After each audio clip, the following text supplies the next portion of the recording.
एक nature aquarium या planted aquarium या एक्वास्केप में एक बेसिक अंडरस्टैंडिंग है। एक्वास्केप बनाना बहुत इजी है, उसको मेंटेन करना और ब्यूटीफुल रखना वो बात कंप्लीटली अलग है।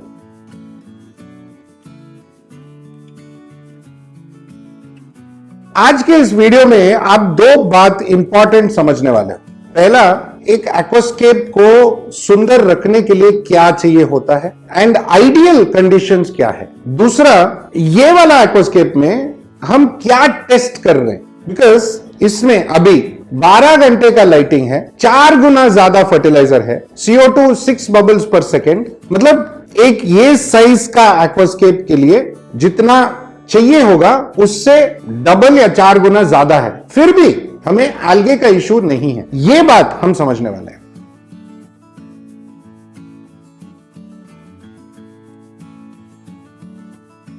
ये जो एक्वेरियम है ये 2 feet by 1 feet by 1.5 feet का एक्वेरियम है, 60 centimetres by 30 centimetres by 45 centimetres. And ये वाला एक्वास्केप का अभी 75 डेज हुआ है। ओके, वेरी इंपॉर्टेंट पॉइंट है। 75 डेज में ये ग्रोथ है एंड इन 75 डेज में हमने क्या किया है ये समझेंगे। बिकॉज जैसे मैंने कहा ना, ये अंडरस्टैंडिंग जरूरी है एक एक्वास्केप को लंबा मेंटेन करने के लिए या लंबे समय तक मेंटेन करने के लिए। ये अंडरस्टैंडिंग इंपॉर्टेंट है। नाउ इसमें आपके लिए समझने के लिए काफी चीजें हैं, प्लस ऑफ कोर्स बिकॉज ये एक्वास्केप इंडिका सॉइल से बना है तो उसके लिए आपको लगेगा थोड़ा बहुत एडवर्टाइजमेंट भी है, एंड है, एडवर्टाइजमेंट ही है। ये आपको समझने के लिए भी बहुत सारी इंपॉर्टेंट चीजें हैं। वेरी इंपॉर्टेंट पॉइंट नंबर 1, जब भी आप एक एक्वास्केप बनाते हो तो उसका लिमिट्स टेस्ट करो।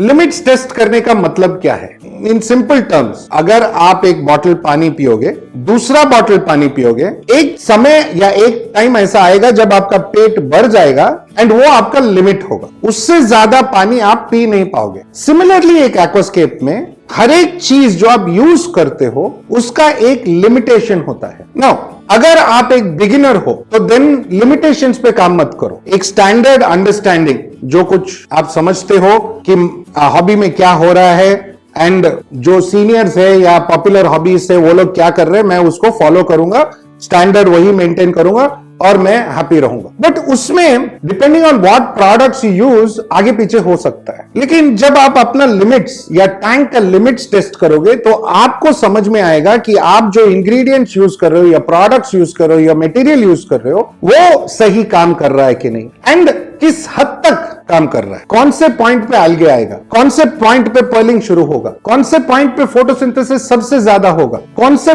पॉइंट पे मेरा प्लांट्स मेल्ट होने की गुंजाइश है, या कौन से पॉइंट में लोअर लिमिट अगर देखा जाए तो कौन से प्लांट में मेरा प्लांट्स ग्रो होने के लिए मदद चाहिए, उनको ग्रो नहीं हो रहे, ये सब लिमिट्स होता है। एंड इसी को टेस्टिंग द लिमिट्स बोलते हैं हम लोग। इस टैंक में हमने एक टेस्ट किया था कि इंडिका सॉइल यूज करके कौन से लिमिट पे algae आएगा। नाउ ये टेस्ट क्यों करना जरूरी था? 3 इंपॉर्टेंट पॉइंट्स। पहला, जो इंडिका सॉइल के साथ आपको एडिटिव्स आता है, फ्री एडिटिव्स आता है इंडिका सॉइल के साथ, ये एक माइक्रो रिजा कॉन्सेप्ट से बना हुआ है। माइक्रो यानी फंगाई एंड रिजा यानी रूट। नाउ ये जो फंगाई है ओके, बहुत बेनिफिशियल है एक इकोसिस्टम के लिए। बिकॉज ये करता क्या है, हम एक एक्वास्केप में बहुत सारे डिफरेंट वेराइटीज के प्लांट्स यूज करते हैं। रोटालास है, मॉन्टे कार्लो है, पार्वीफ्लोरस है, लुडविगा है, क्रिप्टोकॉन्स भी है। इनमें से कुछ प्लांट्स हेवी न्यूट्रिशन लेते हैं एंड कुछ प्लांट्स कम न्यूट्रिशन लेते हैं। कुछ प्लांट्स वीक होंगे, कुछ प्लांट्स स्ट्रांग होंगे, एंड ये कुदरती ऐसा ही होता है। ऐसे सिचुएशन में इंडिका एडिटिव्स जो है, जो उसमें बेनिफिशियल फंगाई है, एक सिम्बायोटिक नेटवर्क क्रिएट करता है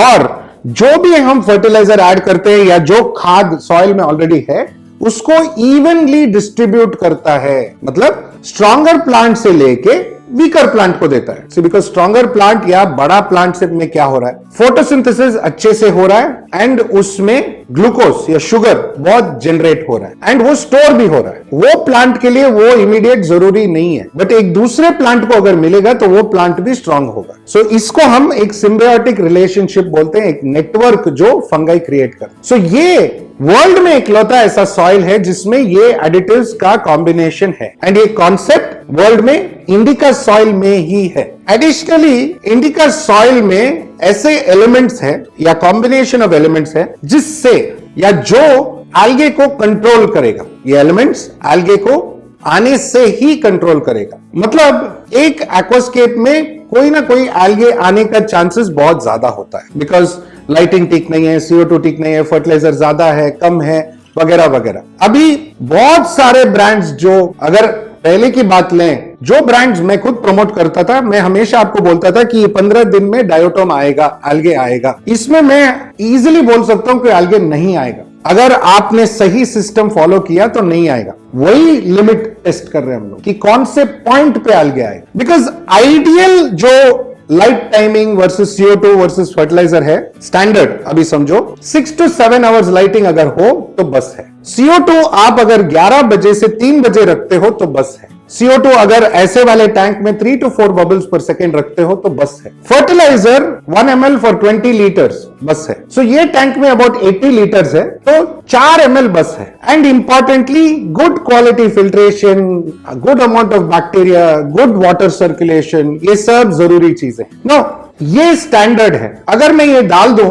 तो यस, मेरा टैंक तो अच्छा ही रहेगा बिगिनर। बट मुझे चाहिए कि मैं टेस्ट करूं कि कौन से लिमिट पे इंडिका सॉइल या गुड ग्रो फर्टिलाइजर्स काम करेगा। बिकॉज सी, हॉबीइस्ट के घर में टाइमर नहीं होगा, लाइट ऑफ ऑन अपने हिसाब से करेंगे, कभी कभी भूल जाएंगे, CO2 ऑफ करना भूल जाएंगे, फर्टिलाइजर डालना भूल जाएंगे, ये सब नॉर्मल है, हर किसी के घर में होता है। तो इंपॉर्टेंट क्या है कि सॉइल हो या फर्टिलाइजर हो या पूरा सिस्टम हॉबीइस्ट के हिसाब से काम करे, राइट? इंपॉर्टेंट है ये। सो इसलिए इंडिका सॉइल का लिमिट टेस्ट करना जरूरी हो गया। एंड यहां पे हमने किया 12 घंटे का लाइटिंग, 4 गुना फर्टिलाइजर। मतलब जहां पे आपको 4 ml डालना था, यहां पे हम 12 ml, सो 3 गुना हुआ, 12 ml डाल रहे थे।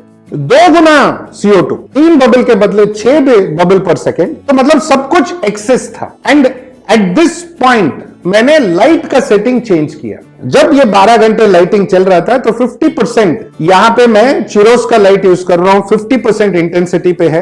बट जब हमने उसको 65-70% इंटेंसिटी पे लेके गए तो एल्गे आना शुरू हुआ। तो मतलब उसका लिमिट 50% है। जब हमने 12 से 14 घंटे लाइटिंग किया तो एल्गे आना शुरू हुआ, तो उसका लिमिट 7-8 घंटे बेस्ट है, आइडियल है। जब हमने फर्टिलाइजर गुड ग्रो का 12 ml से 16 ml तक लेके गए तो प्रॉब्लम स्टार्ट हुआ। सो आइडियल 4 से 6 ml जो प्रिस्क्राइब्ड है या बॉटल पे लिखा हुआ है। सो ये हमें एक लिमिटेशन दर्शाता है। सो 2 इंपॉर्टेंट थिंग्स ना, सॉइल आप कोई भी यूज करो, फर्टिलाइजर आपके मर्जी का यूज करो, लाइट आपके मर्जी का यूज करो, फिल्ट्रेशन आपके मर्जी का यूज करो, बट वो कौन से लिमिट पे सही काम करेगा आपको पता है क्या?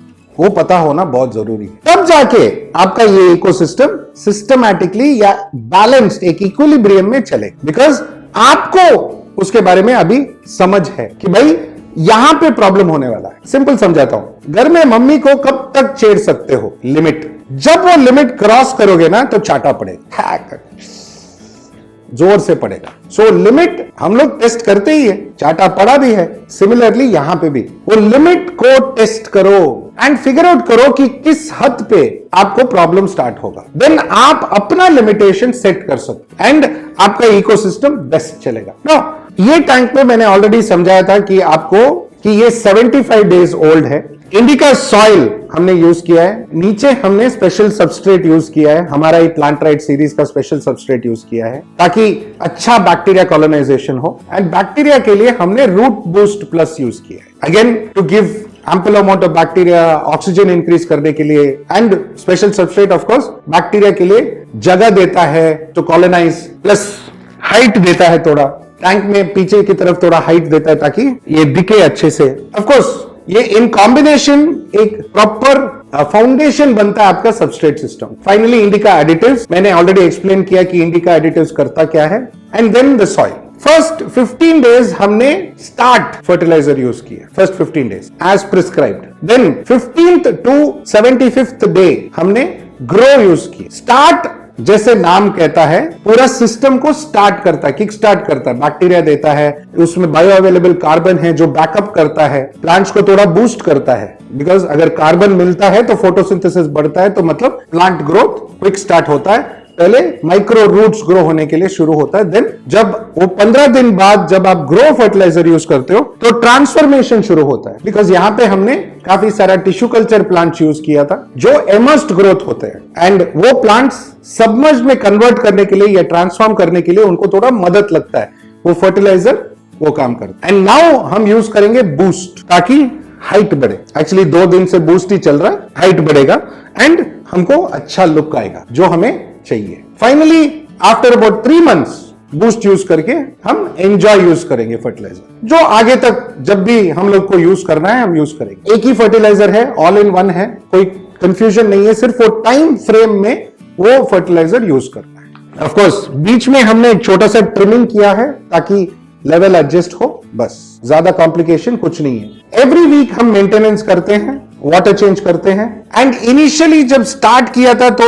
हेवी वाटर चेंजेस कुछ नहीं था, वो होल वीक में हमने 2 वाटर चेंज किया था स्टार्टिंग में, बिकॉज सॉइल में कोई अमोनिया वगैरह कुछ नहीं है जो निकलना है। सॉइल ऑलरेडी आपके लिए रेडी है प्लांटिंग के लिए एंड हमने 15 दिन में श्रिम्प और फिश भी ऐड किया था। यहाँ पे कुछ अलग वैरायटीज के टेट्राज है, ठीक है, फैंटम भी है, कुछ ग्रीन नियॉन ऐसा कुछ नया भी है, in mix of tetras plus अमानो श्रिम्प भी है, ऑटोसिंक्लेस भी है एंड चेरी श्रिम्प भी है। ये सब ये टैंक में ऑलरेडी है। ये टैंक को वो सस्टेन करते हैं, मेंटेन करते हैं। फिश के लिए हम यूज कर रहे हैं हमारे ही लाइफ आयु का फिश फूड जो इनके लिए आइडियल है। ट्रॉपिकल ट्रीट्स यूज करते हैं, इनके लिए अच्छा है, अच्छा कलर आने के लिए और सुंदर दिखने के लिए, हेल्थी रहने के लिए, हैप्पी रहने के लिए। सो लिमिट्स टेस्ट करो अपना एक्वास्केप का, या आप जो प्रोडक्ट्स यूज कर रहे हो उनका लिमिट टेस्ट करो। बिकॉज मैं चैलेंज करता हूं, कोई भी दूसरे सॉइल में बिसाइड्स इंडिका आपने अगर ये 12 घंटे का सिस्टम किया तो आल्गे छोड़ के और कुछ नहीं ग्रो होगा। इंडिका सॉइल में वो प्रॉब्लम नहीं होगा। आप मिस्टेक्स कर सकते हो बिकॉज ये एक हॉबीइस्ट के लिए डिजाइन किया हुआ है जो शुरू कर रहे हैं अपना हॉबी, जिनको प्लांट ग्रोथ अच्छा दिखना चाहिए, तब जाके हॉबी सस्टेन होगा। सो अगेन ये एक एक्सपेरिमेंट था हमारे लिए कि हम टेस्ट करें कि हमारा इंडिका सॉइल किस हद तक एल्गे को कंट्रोल कर सकता है। आपके लिए एक इंटरेस्टिंग कॉन्सेप्ट बना where you can understand limits and more importantly एक अमेजिंग प्रोडक्ट का रिव्यू हो गया। आपके सामने इंडिका सॉइल के साथ 75 डेज का ग्रोथ है। अब आप डिसाइड करो कि ये सॉइल आपके लिए यूजफुल है कि नहीं एंड अपने अगले प्लांटेड एक्वेरियम या नेचर एक्वेरियम या एक्वास्केप में इंडिका सॉइल यूज करना। इंडियन है एंड आपको दूसरे फॉरेन कंपनी से बेटर रिजल्ट मिलेगा। जिन जिन लोगों ने मेरा बात का भरोसा किया, पिछले वीडियोस देखा और ऑलरेडी इंडिका सॉइल खरीदा है, thank you so much for the support. मैं बहुत आभारी हूं। जो लोग सोच रहे हैं कि भाई कुछ रिव्यूज देके, तो ये आपके सामने है। एंड जिन लोगों को लगता है कि इंपोर्टेड बेटर है, go ahead and use that. Important चीज ये है कि आप हॉबी में एक अच्छा प्लांटेड एक्वेरियम बनाओ। कौन सा प्रोडक्ट यूज करते हो वो आपका प्रॉब्लम है, राइट, एंड आपका मर्जी भी है। So let's keep it like that. So मैं आशा करता हूं कि ये वीडियो से मेरा थोड़ा एडवर्टाइजमेंट हुआ एंड आपके लिए एक इंटरेस्टिंग आइडिया समझ में आया, एक कॉन्सेप्ट समझ में आया। सो हमेशा की तरह मेरे तरफ से assistant director Pooja madam and मेरे पूरे टीम की तरफ से आप सबको थैंक यू, नमस्ते, खुदा हाफिज़, शब्बा खैर एंड सत श्री अकाल। और भी इंटरेस्टिंग वीडियोस बन रहे हैं, बहुत सारे इंटरेस्टिंग कॉन्सेप्ट्स बन रहे हैं, बहुत सारे न्यू प्रोडक्ट्स बन रहे हैं। सो देखते रहो, मजा लेते रहो एंड मैं जल्दी मिलूंगा। Bye bye.